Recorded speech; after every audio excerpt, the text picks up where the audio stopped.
Good morning students. आज का हमारा टॉपिक है ओब्लिक असिम्प्टोट्स। ओब्लिक असिम्प्टोट्स क्या होते हैं? An asymptote which is neither parallel to x axis nor parallel to Y axis is called an oblique asymptote of the curve. वो asymptotes जो ना तो एक्स एक्सिस के पैरेलल हैं और ना ही वाई एक्सिस के पैरेलल हैं, उन असिम्प्टोट्स को हम क्या बोलते हैं? ओब्लिक असिम्प्टोट्स। और उनको आप निकालेंगे कैसे? उसके लिए ओब्लिक असिम्प्टोट भी क्या होगी? एक स्ट्रेट लाइन होगी और उसकी इक्वेशन होगी y equal to M x plus C. ठीक है, is an oblique asymptote to any curve F of X Y equal to 0, then m equal to limit x tends to infinity y by x and c equal to limit x tends to infinity y minus M x.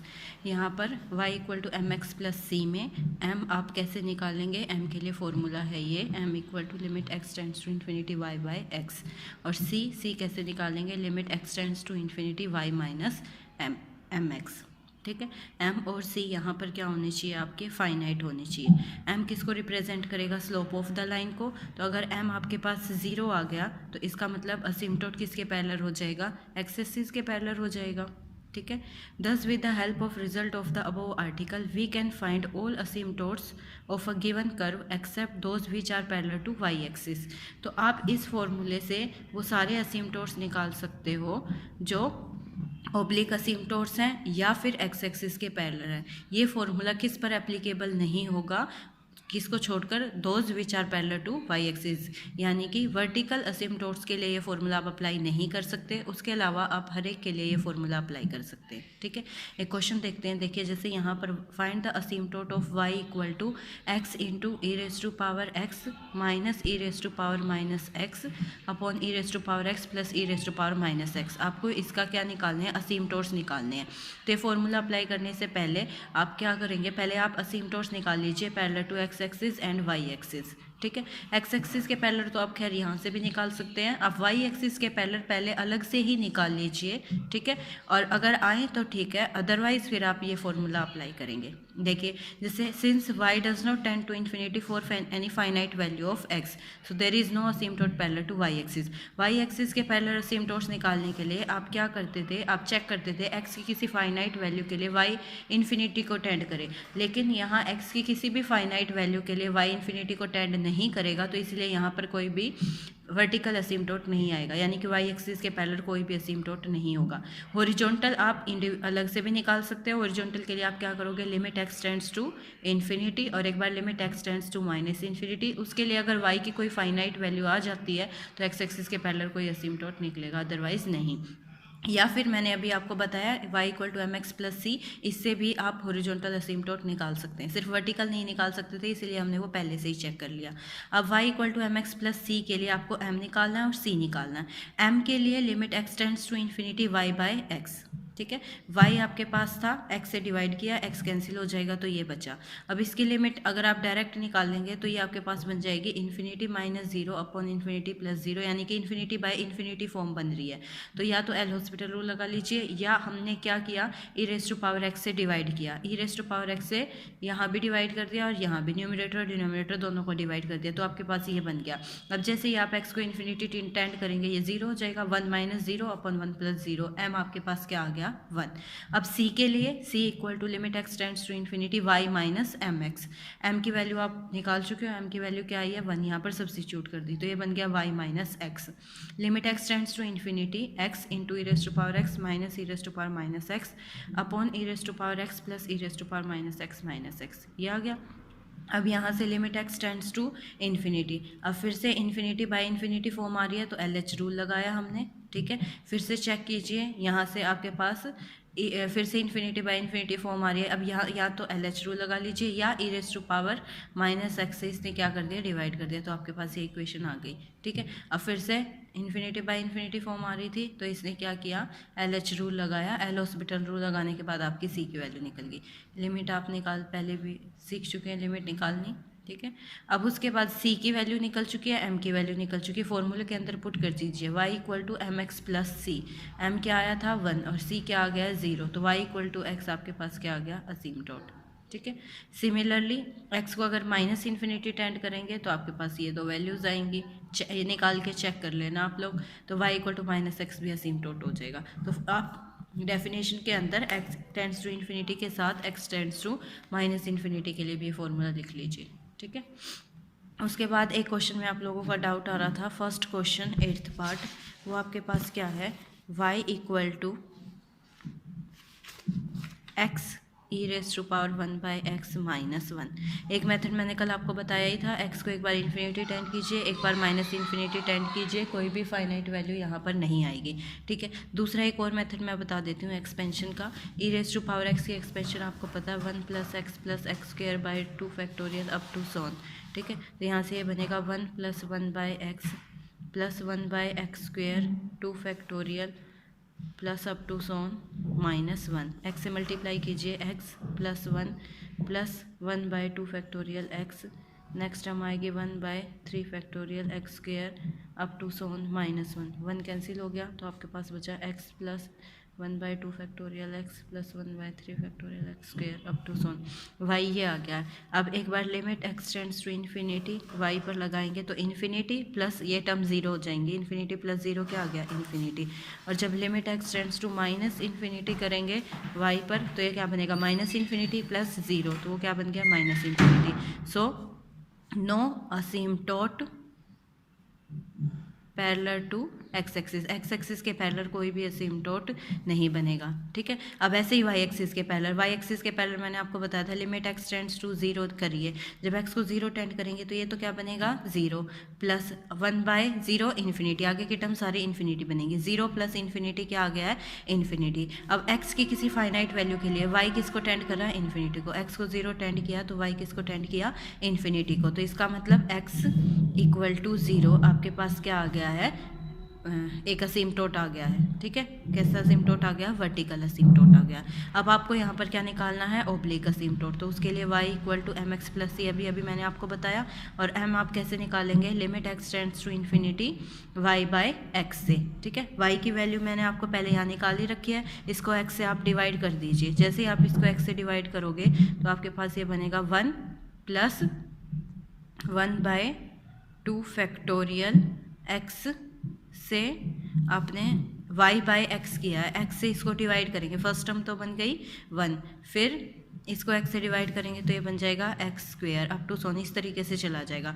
अब x को आप infinity tend करेंगे तो 1/∞ क्या आ गया, 0, आगे की सारी टर्म 0 हो जाएंगी, तो m क्या आ गया 1। फिर आपको क्या निकालना है, c के लिए limit x tends to infinity y - mx, और m की वैल्यू तो क्या रखी गई है 1, तो ये बन गया limit x tends to infinity y - x, और y की वैल्यू लिख दीजिए, limit x tends to infinity x e⁻⁴ 1/x minus 1 - x, ठीक है। Limit x tends to infinity e⁻⁴ 1/x, और x कॉमन निकाल देती हूँ मैं, ये बन गया -1 - 1, ठीक है। अब एल हॉस्पिटल रूल लगाएंगे हम, limit x tends to infinity e⁻⁴ 1/x minus 1 upon 1/x minus 1। यहाँ से एल हॉस्पिटल रूल लगाएंगे तो ये बन जाएगा e⁻⁴ 1/x into -1/x² minus 1/x² minus 1, इस पूरे पे limit x tends to infinity, ये कट जाएगा, क्या बन गया है e⁻⁴ 0 यानी कि 1 - 1 क्या आ गया 0। अब m की वैल्यू आई थी 1 और c की वैल्यू क्या आई है 0, तो y = mx + c, तो y = x आपके पास क्या बन गया है, ओब्लिक असीमटोट बन गया है, ठीक है। अब बाकी के क्वेश्चंस आप ट्राई कर लेना। उसके बाद नेक्स्ट आपके पास है oblique asymptote of the general algebraic curve, ठीक है। उसके लिए वर्किंग रूल देख लेते हैं पहले।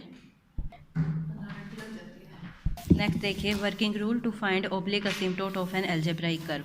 अगर आपके पास एल्जेब्राइक कर्व है और उसके आपको ओब्लिक असीमटोट निकालने हैं तो उसके लिए क्या वर्किंग रूल है। एक मेथड तो मैंने आपको बताया ही है, by definition y = mx + c, वहाँ से m और c की वैल्यू निकाल के कर लीजिए। दूसरा मेथड देखिए, आपको इन क्वेश्चंस में क्या करना है, सबसे पहले इन the highest degree terms x को 1 पुट कीजिए और y को m पुट कीजिए। आपको कोई भी पोलिनोमियल दे रखा होगा, उस पोलिनोमियल को मान लीजिए जैसे 3rd डिग्री का पोलिनोमियल है, थर्ड जितनी भी 3 डिग्री की टर्म्स होंगी यानी कि हाईएस्ट डिग्री टर्म हुई उसमें x को 1 पुट कर दीजिए और y को m को पुट कर दीजिए, तो वहाँ से आपके पास आ जाएगा phi n m।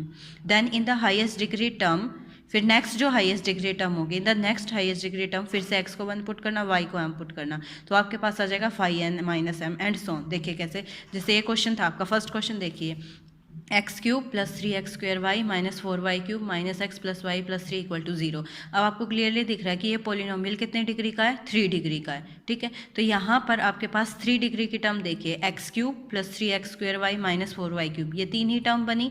तो इन 3 टर्म्स के अंदर x को 1 पुट कीजिए और y को m पुट कीजिए, तो आपके पास phi 3m आ जाएगा। देखिए जैसे phi 3m पुट करेंगे, 1 plus 3m minus 4m cube, ये आया हुआ है। उसके बाद फिर 2 डिग्री की टर्म देखिए, इसमें सेकंड डिग्री की तो कोई टर्म है ही नहीं, तो इसीलिए phi 2m क्या आ गया है, 0। फिर फर्स्ट डिग्री की टर्म देखिए, ये 2 ही बनेगी, माइनस एक्स प्लस वाई, और x को 1 पुट करना और y को m, तो phi 1m क्या आ जाएगा, minus 1 plus m।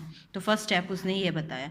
Question start करने से पहले हमेशा आप पहले पैरेलल टू कोऑर्डिनेट एक्सिस असीमटोट्स निकालिएगा, क्योंकि किसी भी क्वेश्चन में वो डायरेक्ट ऑब्लिक असीमटोट नहीं पूछेगा, वो सारे असीमटोट्स ही पूछेगा। तो उसके लिए आप अगर फाइंड ऑल द असीमटोट बोला है तो पहले ये मेथड लगाने से पहले आप पैरेलल टू कोऑर्डिनेट एक्सिस उसके असीमटोट्स निकाल लेना, और वो आप पहले कर चुके हो। अलजेब्राइक कर्व के लिए आपने क्या किया था, हाईएस्ट डिग्री कोफिशिएंट को चेक कीजिए और उसको इक्वल टू 0 रखना है अगर वो कॉन्स्टेंट नहीं है तो।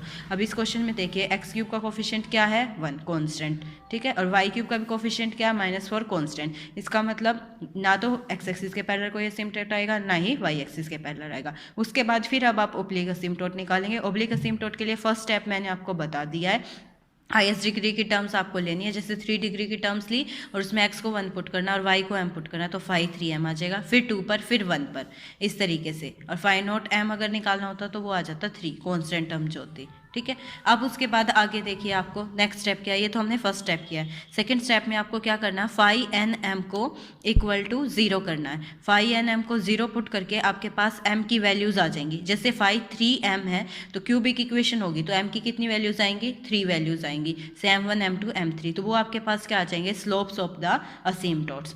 तो इस क्वेश्चन में देखिए जैसे phi 3m था, ये इसको इक्वल टू क्या रख दीजिए, 0, तो यहाँ से आपके पास क्या आ जाएंगे, स्लोप्स आ जाएंगे, जो इसके इक्वेशन के रूट्स आएंगे। देखिए जैसे इसने क्या किया, 1 plus 3m minus 4m cube equal to 0, इनको इक्वल टू 0 रखिए फैक्टर्स बना के, तो m की 3 वैल्यूज आ गई, m1 m2 m3, 1 -1/2 और -1/2, ये इस असीमटोट के क्या आ गए हैं, स्लोप्स आ गए। तो सेकंड स्टेप में आपको ये काम करना है। नेक्स्ट स्टेप में देखिए आपको क्या करना है, for the non repeated roots of phi n m equal to 0 c निकालना है। m निकालने के बाद आप क्या निकालते थे, c, y equal to M x plus c, m और c चाहिए ना। अब c निकालने के लिए आप ये रिलेशन यूज़ करेंगे, c equal to minus phi n minus 1m upon phi n dash m, यानी कि जैसे n इक्वल टू 3 लिया था आपने, phi 3m को 0 रखा था, तो यहाँ पे फॉर्मूला क्या बना, 3 माइनस 1, यानी कि phi 2m upon phi 3 dash m।